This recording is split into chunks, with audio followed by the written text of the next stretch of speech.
تذكر يوما كنت تعانق دمعة الفكر تناجي الله في صبر وترجو رحمة تسري.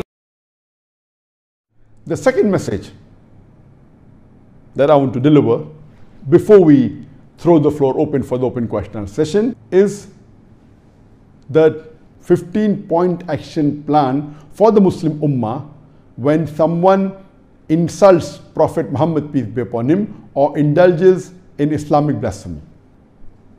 I will not be repeating what I spoke last week, last Saturday, in the last session about what was done in France, including the act of President Emmanuel Macron of France. I will not be repeating that. And I had given a short message of 24 minutes last Saturday.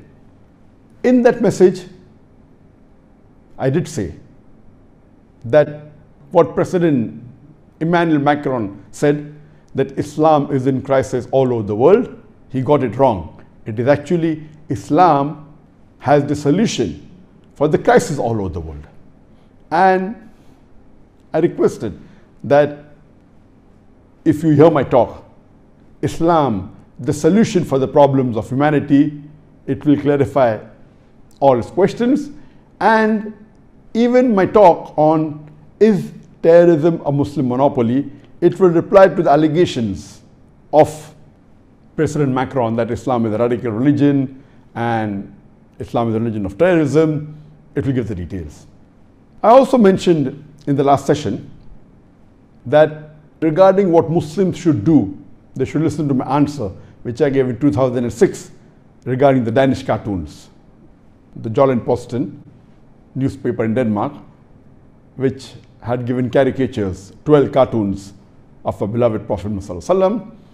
But because I got so many requests from the viewers that I should repeat the reply, and but natural, since that reply was in 2006, that's about 9 years ago. Today I thought of giving a short message on the 15-point action plan for the Muslim Ummah when someone insults Prophet Muhammad, peace be upon him, or indulges in Islamic blasphemy. If someone speaks against Allah subhanahu wa ta'ala, against the Quran, against Islam. So this answer is a brief regarding the 15 actions that the Muslims should take. It's not only focused or localized to what's happening in France. It includes that, but this is the general answer on 15 actions that the Muslims should take. This answer of mine will just be touching on the highlights of the 15 points. I will not be going into the details because this is a question answer session. Each action or each point in detail can be spoken for an hour or more. It requires a lecture. So this I'll be just touching the salient features of the 15 actions that Muslims should take, and it will be specifically dealing on this topic. I will not be discussing about the general farais that all Muslims should do, that we Muslims should be good examples to the non-Muslims, that we should be honest, we should be kind, we should be merciful, we should be humble, we should be helping. All this is spoken by me in detail in other various lectures of mine. So today I will be hitting the nail on the head, only speaking specifically of the 15 actions that the Muslim Ummah should take when someone insults the Prophet or someone indulges in Islamic blasphemy. The first action, whenever someone reads any article against the Prophet or sees a sketch or a cartoon insulting a beloved Prophet Muhammad, we should follow the hadith of the Prophet Muhammad. Our beloved Prophet Muhammad said, it's mentioned in Sahih Muslim, volume number 1, hadith number 177, that the beloved Prophet Muhammad said that if you see any evil action, you should change it with your hand. That means you take an action against it. If you cannot, then do it with your tongue, that is by speaking. If you cannot, then do it with your heart.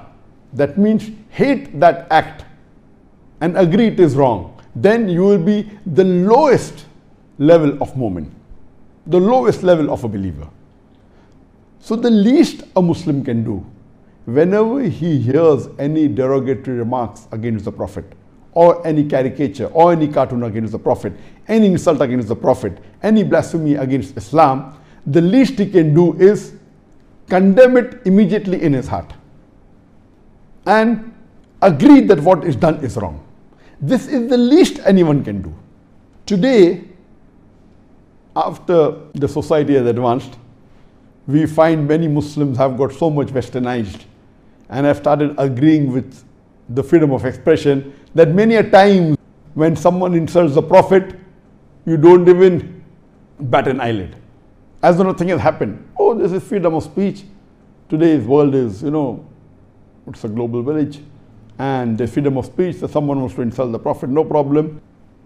A mu'min, a true mu'min, whenever he hears any insults, the least he can do is condemn that act in his heart.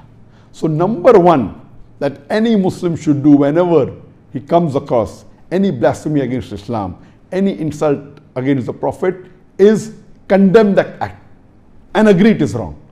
Then only can you go ahead with the other steps. If you don't condemn it, if you don't hate that thing in your heart, if you don't agree it is wrong, then how will you be able to reply or to take the other steps? So number one is you have to condemn that act in your heart.